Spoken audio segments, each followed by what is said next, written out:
Once the new agents are ready, it's time for Hogan's Alley.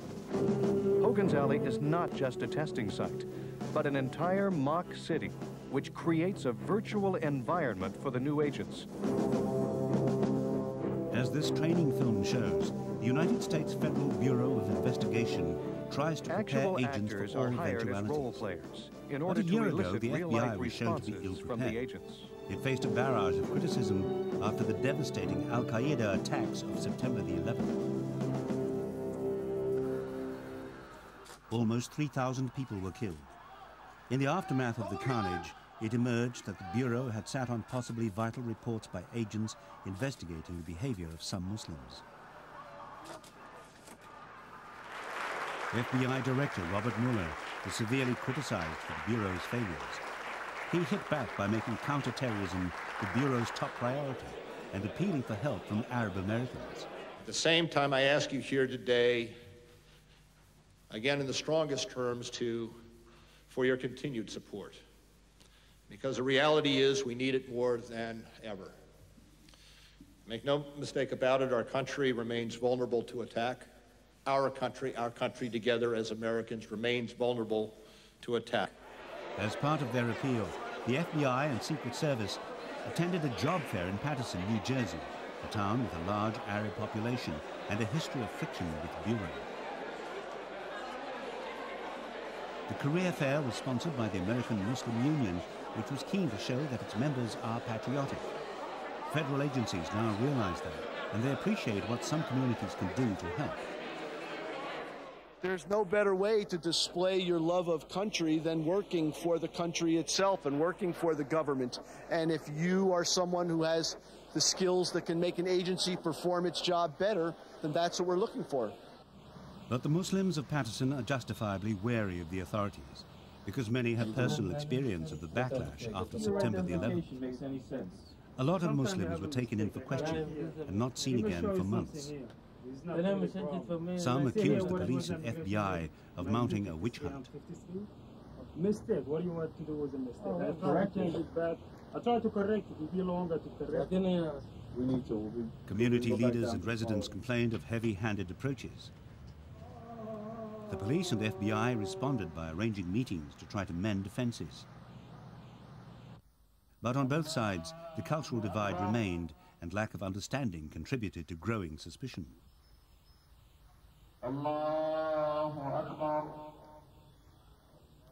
So the FBI began teaching its investigators about Muslim sensitivities.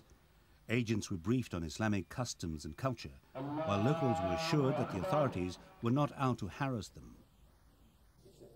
Booklets were issued explaining the basics of the Muslim faith. Agents were taught to avoid offense and overcome any prejudices. When we talk about Islam, it was a sensible move, given that national opinion polls suggest more than 1/3 of Americans believe Islam encourages fanaticism. Problem is, you or anybody, when you look at Islam, you take the paint and you paint everybody.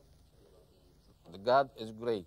God is great. American Muslims say the media often misrepresents them and sometimes distorts the facts. But education can help conquer prejudice and assist the FBI.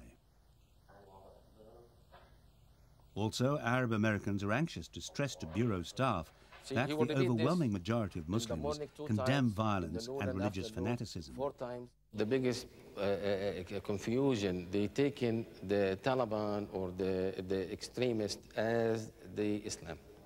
They think that's what it is the Islam is all bloody, all killing, all, you know, and they take in whatever happened in Israel as an example because, you know, the media made a beautiful tie between what happened in Israel and the September 11th.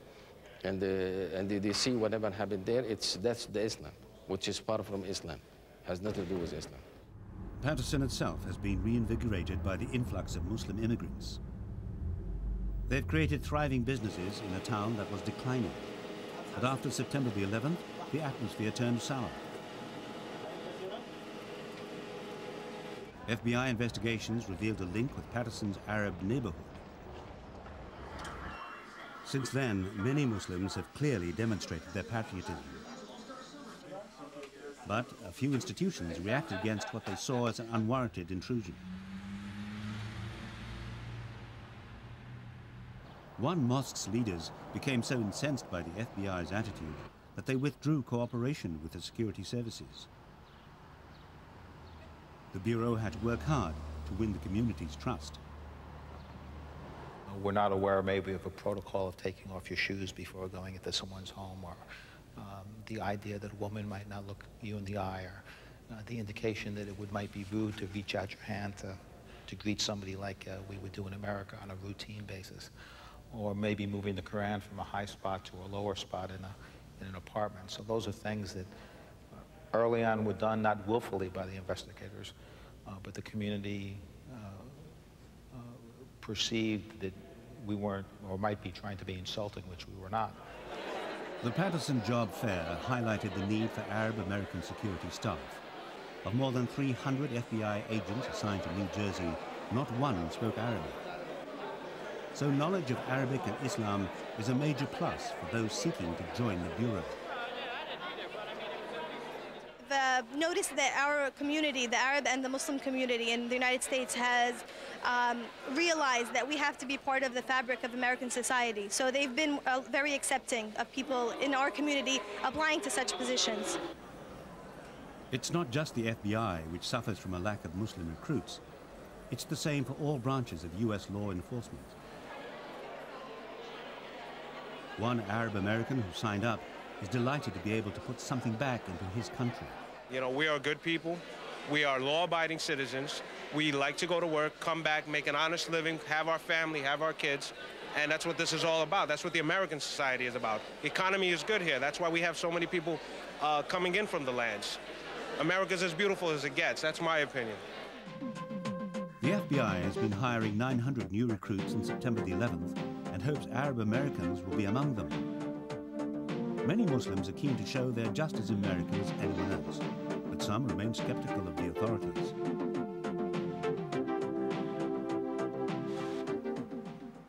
Some pose the questions, why didn't they want us before September the 11th? Why did it take such a devastation to show that there was a clear need for more Arab Americans in law enforcement? And does the FBI now only want us as pawns against our own community? Tensions peaked and suspicions were raised on both sides in Paterson when this anonymous-looking apartment block became a focal point of the FBI investigation. At least 2 of the suspected hijackers lived in the building. 4 are thought to have spent some time there. Despite some remaining mistrust, Muslim community leaders in Paterson have pledged to help the FBI fight terrorism and secure peace. It's a message they're passing on to their children. Living the American dream comes with obligations for citizens of whatever background.